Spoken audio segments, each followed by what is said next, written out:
For this week's video, I would like to talk about a very important concept to help win games that I partially touched on in my previous silver video, and that's the concept of playing from behind and, in some cases, letting yourself be carried, to even potentially bring back your own carry later. To start, we are playing versus Silver and Viscous, and my partner is Mirage, who was freshly buffed and was kind of strong at this point. And I suppose I should add for a little context, I was playing this game at like 2 a.m, long after I wanted to go to bed, so I was tired. And starting out this match, I didn't go into it with my best gameplay in mind, or even looking to carry a game. Just a chill, sit back, and play Vyper kind of night. So going into this lane, Viscous is just annoying backline poke while we are aggressive poke, and Silver wants more dive opportunities that's hard for her to get when we can overwhelm her the moment she tries to do anything. But it takes a while to reach a point of interest as neither I or Mirage's early poke damage is strong enough to kill through heal minion sustain. So it's just a game of trying to create pressure, use that pressure for steals, and slip in some poison as soon as they make a mistake. That mistake arrives about 4 minutes in when Viscous went shopping while Silver continued to play forward with her wave, giving us a big opening that Mirage was able to stun her on, with me taking out most of her health bar with poison and putting Mirage in the position to finish up that kill. Thank you. About a minute after that, I have my bola up, and with the small lead in our maintenance of the poke, I found Silver in an awkward position when Viscous had no health to help with, so I hit her with the dagger, turned her into a rock, and left her poisoned for another pick there, while Mirage used this advantage to go behind to take down Viscous for the double between us. Following that, my sleepy gameplay is taken advantage of as, on top of missing a lot of daggers, I make one of the sloppiest escapes that you'll ever see. I just hit every possible mistake that I could, and I die for it, on an escape that I could have finished on any other day of the week. Just embarrassing. After that, though, we were able to keep that poke pressure on them, and eventually, I guess I thought it was a great time to start some more shenanigans, which almost gets the sneaky pick, but Silver hits her transform just before we could kill her, which with Viscous ult, they full engage on it, but we were able to just walk away. Viscous ate it from that, and for some reason my reaction to an isolated Silver is to predict a parry that I am easily punished for, but I got my poison in, so she dies either way, and Mirage was able to finish off the Guardian. When I got back, it was time to start doing some camps. Then Silver went to dive Mirage for some reason, so I took advantage of all the damage he soaked, put a dagger in her back, poisoned her drink, missed my bola, but no matter, she died. Could not tell you what her goal through all that was. Viscous tried to help, but didn't do anything other than put himself out of position, so I aggroed for the kill, like who was gonna stop me? I almost get it, but he figured out how to hold cube until I used poison and squeaks out of that one. But there's no need to continue for that kill, that job is done. Chances are if I pursued that kill I would have died myself, when that instead gave us an opportunity to grab some of their side of the farm. My genius 2 a.m. continuation of that is to try and defend the Guardian even though Mirage went off to Gankville. Guardian is rarely worth risking death for this late, and I easily get lit up for trying to defend. This is where my topic of the video starts to become relevant.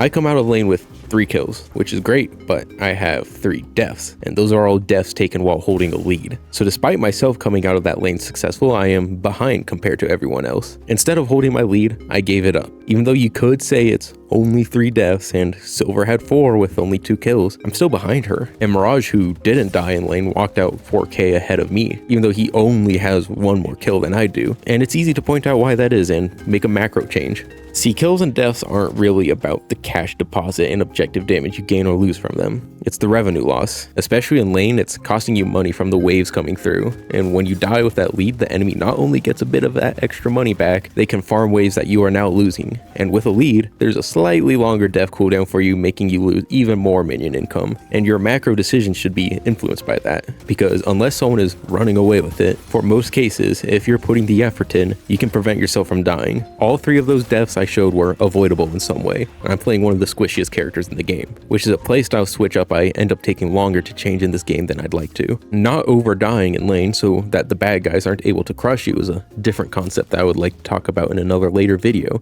if you are all interested, because for some reason to some people, dying 5 times over means you keep going and continue to fight them, because after death number 6 you'll surely be able to kill them. At this point I am defending Walker, which is good, but after I end up chasing for kills, and even though I have a jump on Graves with my team, Sinclair's totally necessary pause made me rethink how I am approaching this situation. I'm still behind at this point, especially for a carry pick. I see the pressure we have on the map, and my potential contribution in combat is currently way worse than it should be. So I immediately switch up.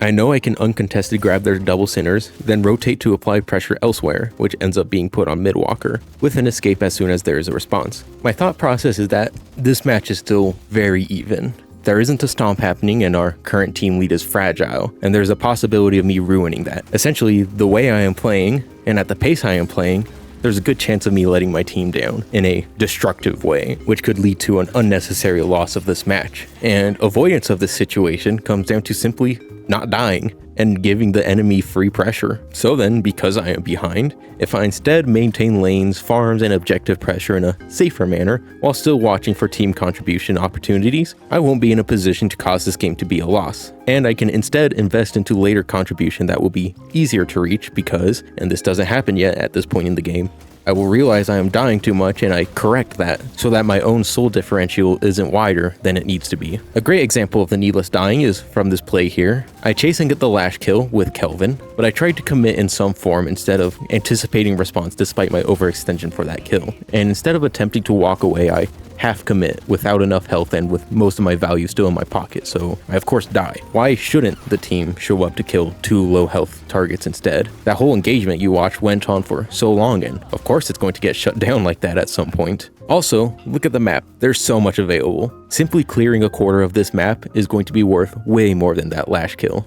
Now this next play is very important. This is the one that made me go, what the hell am I doing? Yeah, I am tired, but that's not an excuse to be playing like this. It's antithetical to almost everything I've said in previous videos, and it's getting me nowhere and is actively losing us the game. I engage in a needless team fight that we don't have much of an advantage on. I'm holding 3.2k, defending Guardians at 20 minutes is worthless, and that Walker is low enough to be backdoor mopped up later. And I hard focus a haze that isn't even particularly in kill range, especially in a scenario where I walk through their front line. No attempt to stealth, no attempt to play defensively, just walk in and try and get a kill that I of course don't get, but despite that I walk out. But for some reason that I can't explain, I tunnel visioned hard on Haze again, for no good reason. We don't have any pressure or even damage on any other opponents, and of course I don't get the kill, and of course they hard focus me with stacking actives. This is a very important moment in a game to recognize. I had no purpose trying to fight there, let alone at an aggressive angle, and all I did was make things worse and harder for my team.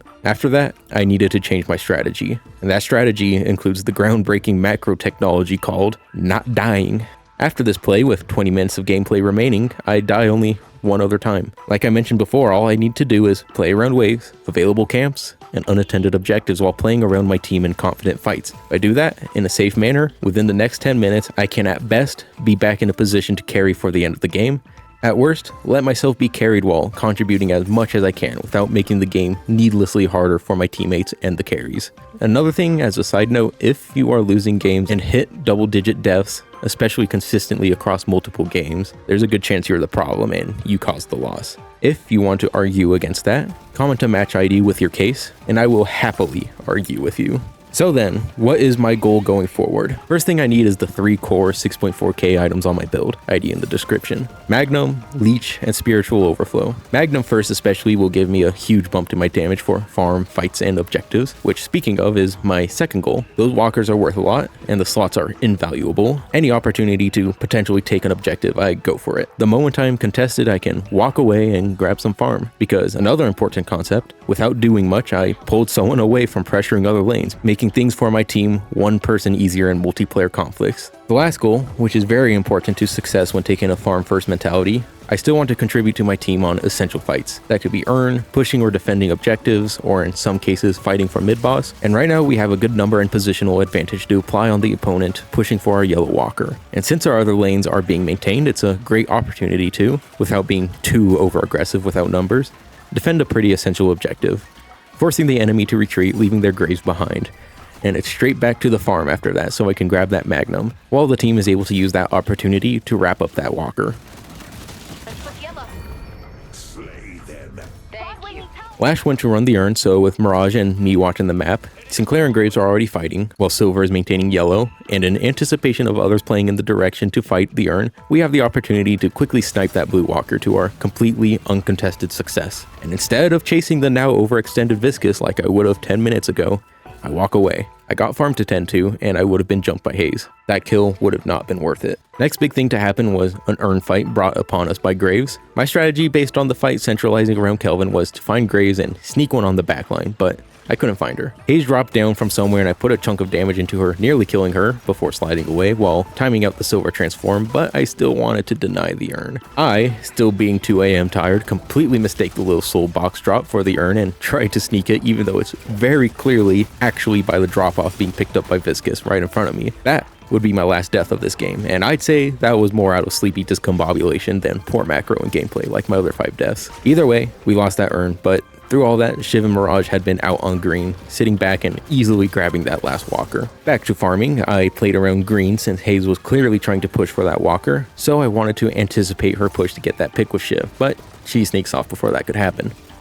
After that, I wanted to support Mirage's yellow defense, but he dies before Paige and I get there. Fortunately, that rotate makes us lose green, but out of spite, I would rather defend the walker they have been trying over and over again to kill. And the moment they're vulnerable, I was able to pump bullets into the werewolf while turning her into a rock before she could transform for the health bump. And Viscous' easy pickings this far extended, giving me enough to get the last core item I was looking for. With that, I now have the individual soul lead on my team, and I'm just shy of Hayes'. Mirage wanted to run urn and I was in agreement that we are in a position to do that, so I ride nearby, and interestingly, the lash causes the fight to happen mid lane, where Graves is not set up since she's on green, and I decided, since Hayes was finally taking that yellow walker, Godspeed, I would just quickly bring it over. Nope, never mind. I instead just wanted to find an isolated target. Viscous works. Since they decided to totally jump Kelvin, free kill for me. And it was best I get away instead of pursuing further. There's more farm to absorb.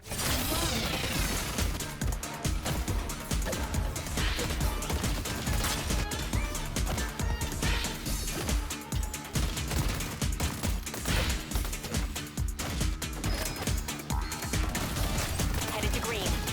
There was an urn fight, I think. I don't know why we were fighting mid, but I wanted in on that, as Hayes was in a bad position.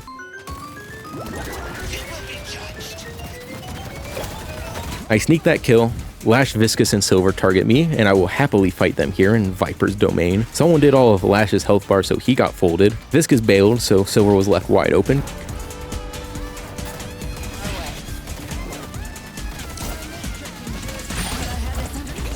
Giving us the opening for the mid boss, as Sinclair got picked at some point and Viscous got cleaned up by those still on the surface.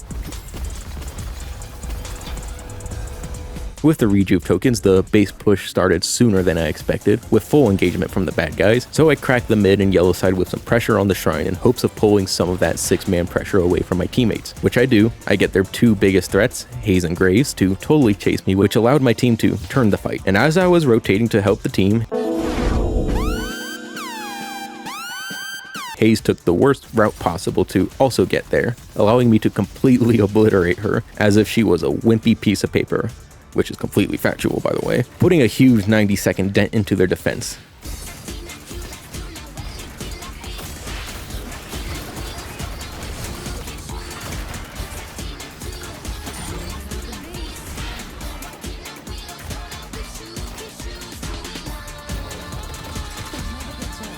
I needed to back out, buy, then re-engage, which most of the team had done already, so most of the bad guys had been taken care of. I just needed to help wrap up,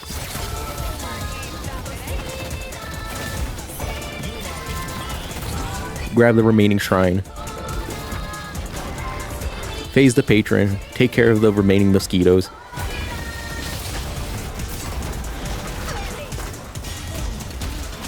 get thrown into a nice window view, and wrap this one up with myself in a carry position, vastly contrasting the position I was in early into the game, simply because I stopped dying. Try it sometime, especially if you play Drifter. This video is a little different where I talk more in depth on how I approach a specific macro element, and I would very much like to hear thoughts, feedbacks, and arguments down below. Memberships are now available if you would like to support my work. You can join the generous folks on the end screen among a couple other perks, with more coming soon. If for some reason you want more Shrimp Honey, I'm going to try to stream at the minimum every Wednesday, so tune in for streams ranging from games with viewer participation to whatever garbage shenanigans we get up to. We have a lot of fun. Anyways, that's all. Good night, Cursed Apple.